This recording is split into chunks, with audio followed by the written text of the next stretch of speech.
भौं क्या होती है? मैं कहा भाई साहब हमारे यहाँ पर एक पंडित ने निकाली एक ठाकुर की भौं। पंडित जी अखिलेश जी बैठे, इन्होंने अच्छे की भौं निकाली है कई मंचों के ऊपर। कहले कैसे? कहले वो पंडित बड़ा रो मारता था, ये करो और वो करो, ज्ञान दो ज्ञान बांटो, ठाकुर तुम तिरंगा लेके लड़ो, लड़ाई करो। तो कहने लगा ठाकुर साहब, पंडित जी बोले पंडित जी ये लड़ाई वड़ाई इतना आसान खेल नहीं है, ये झोली डंडा दो ना मुझे तो मैं मांग के बाद तुम लड़के बताओ। पंडित कहने लगा देख मैं तो लड़के बता दूंगा, तू ये मांग के बता दे, मैं तेरे को जिंदगी में मान जाऊं। ठाकुर ताव में आ गया, जैसे बहकावे में आ जाते हैं इनके। ठाकुर माने मूलते ठस, जिसकी बुद्धि थोड़ी ठस हो वो ठस, तो उसके पल्ले पड़ी, पंडित जी के बहकावे में आ गया। कह ले झोली डंडा ले, भगवा वस्त्र पहन और ये सारंगी ले और निकल मांग के बता तू शाम तक। अब ठाकुर ने जिंदगी में कभी मांगा हो तो मांगे। अब ठाकुर भी बिल्कुल ऐसा हमारे यादव साहब जैसा हट्टा कट्टा। अच्छा मांगने के लिए पर्सनैलिटी भी पतली दुबड़ी ऐसी होनी चाहिए तो मिले भी, ऐसे आदमी को देवे भी कौन? कहना शर्म नहीं आती, इतना बड़ा शरीर लेके घूम रहे हो, तुम्हें कमाना चाहिए। और ठाकुर को शाम तक कोई ना दे साहब, बड़ी बड़ी मूछें 6 फुट आई, ये ताकतवर आदमी। मांगने के लिए भी पर्सनैलिटी अलग तरह की नेगेटिव होनी चाहिए। ठाकुर को ना मिला चवन्नी भी, जगह जगह घूमा सारंगी बजाता हुआ।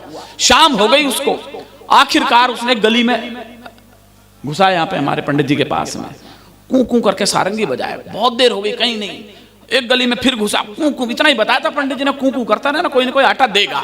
शाम 3 बजे के आसपास जैसे उन्हें कूं कूं करी, इतने में गले में से कुतिया आई, भौं भौं भौं भौं। कहला यार ये क्या आइटम है, ये तो पंडित जी ने बताया नहीं कि मांगने के अंदर कुतिया की भी एंट्री होती है क्या? आधा कोर्स पढ़ा है उन्होंने। ठाकुर ने कुतिया की तरफ देखा, ये क्या बवाल है, मांगने में ये तो नहीं आना चाहिए। उसने फिर उसको देखा, फिर कूं कूं। अब कुतिया कहाँ मानने वाली, वो तो रोज की ट्रेंड है ऐसे बाबा को भगाने में। भौं भौं कूं कूं भौं भौं, तीनों में 3 मिनट तक शास्त्रीय संवाद चला। आखिरकार ठाकुर का धैर्य जवाब दे गया, उसने यू टर्न मारा कुतिया की तरफ। ये सीन कुतिया ने पहली बार देखा कि कोई बाबा जी उसकी तरफ चला आ रहा। आज तक तो बाबा भागते थे कुतिया को देख के, अब बाबा तो था नहीं, अंदर तो ठाकुर फंसा हुआ था, वो काहे से डरे? वो कुतिया की तरफ ही चला सारंग। कुतिया की आंख बाहर आ गई, कहले ये क्या आइटम है।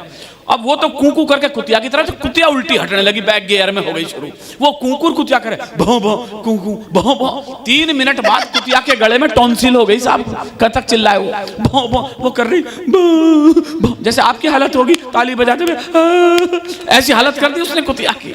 दे सारंगी पे सारंगी, और कुतिया भौंक भौंक के थक गई बेचारी। वो ना हटा ठाकुर, कूकू हालत ये कर दी उसने, कुतिया पानी के कुंडे में पटक दी।